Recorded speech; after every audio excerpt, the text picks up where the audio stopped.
Kawan baik, Nur Iswan Channel, jumpa kembali bersama saya. Hari ini kita akan membahas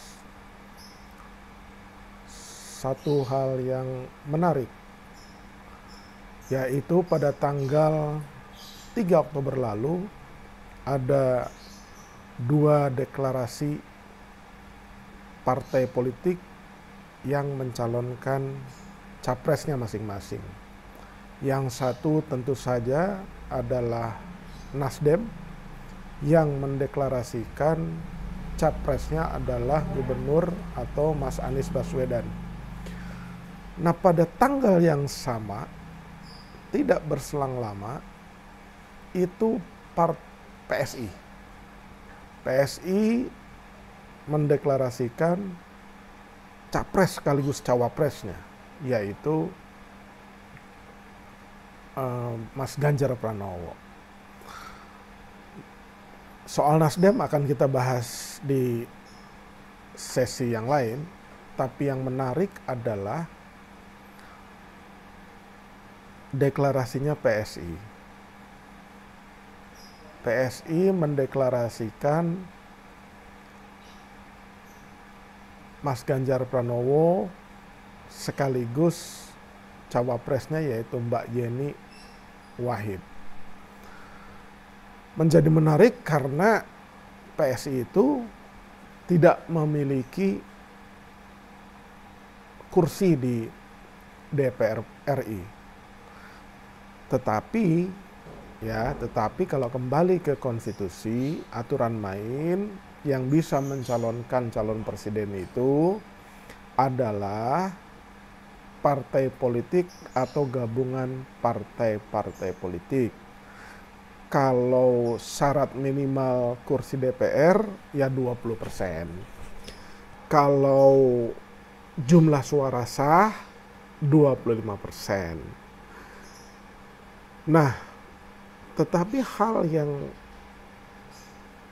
mencengangkan itu adalah dan mengagetkan, Mas Ganjar Pranowo sendiri katanya dia belum tahu, ya kan? Dan taunya itu dari media massa, ya kan?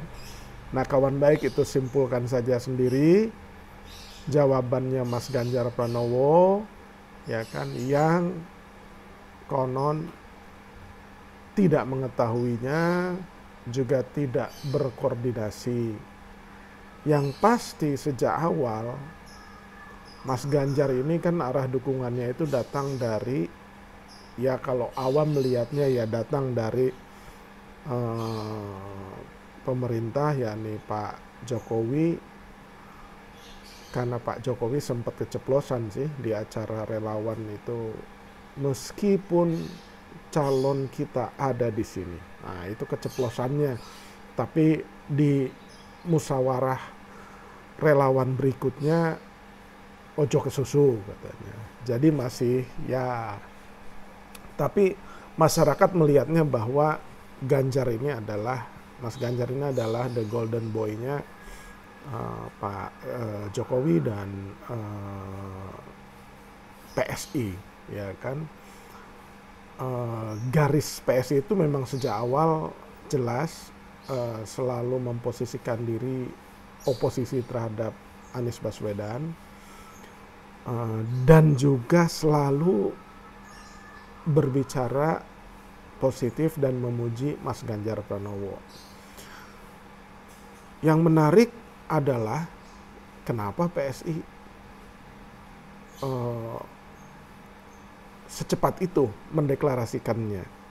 Itu yang pertama. Apakah memang sudah ada koordinasi terlebih dahulu kepada katakanlah Pak Jokowi atau koalisi pemerintah yang lain, ya kan? Terutama itu adalah PDIP.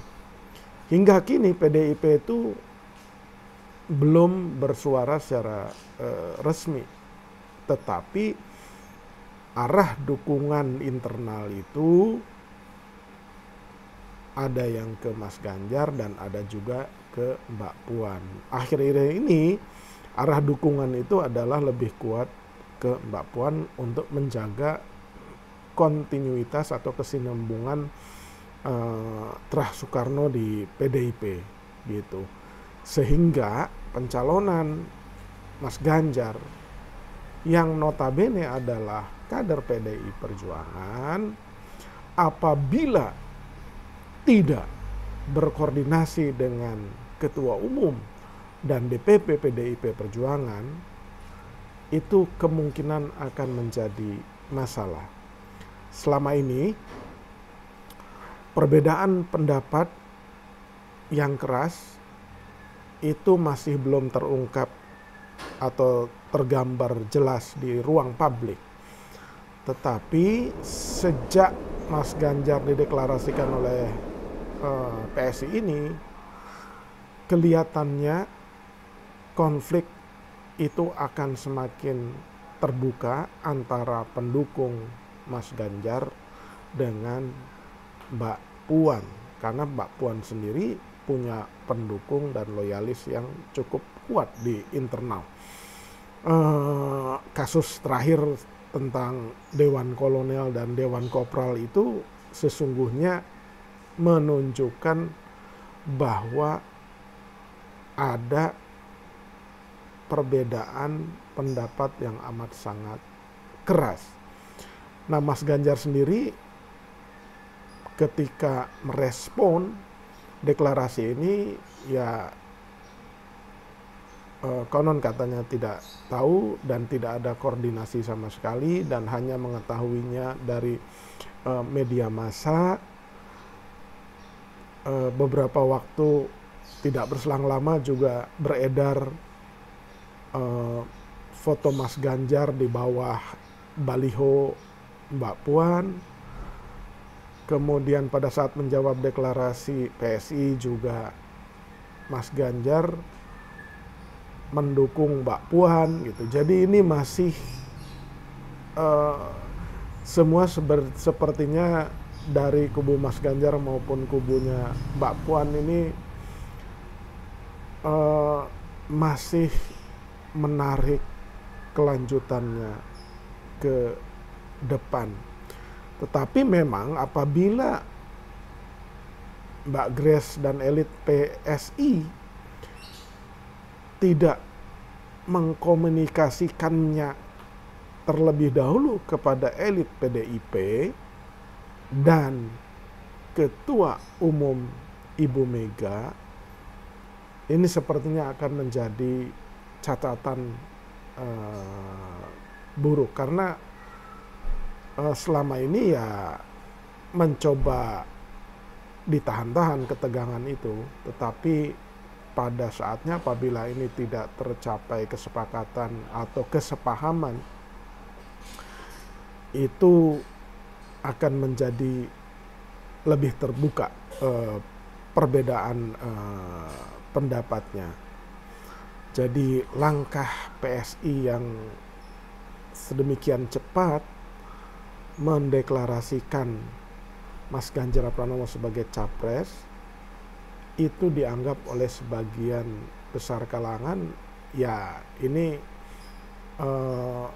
kira-kira langkah kudanya PSI untuk menjadi pionir dalam mencalonkan Mas Ganjar. Ya berarti investasi dia terhadap sosok Ganjar ini sedemikian besar dan diharapkan menjadi dominan, mempunyai efek kuat kepada pertarungan pilegnya.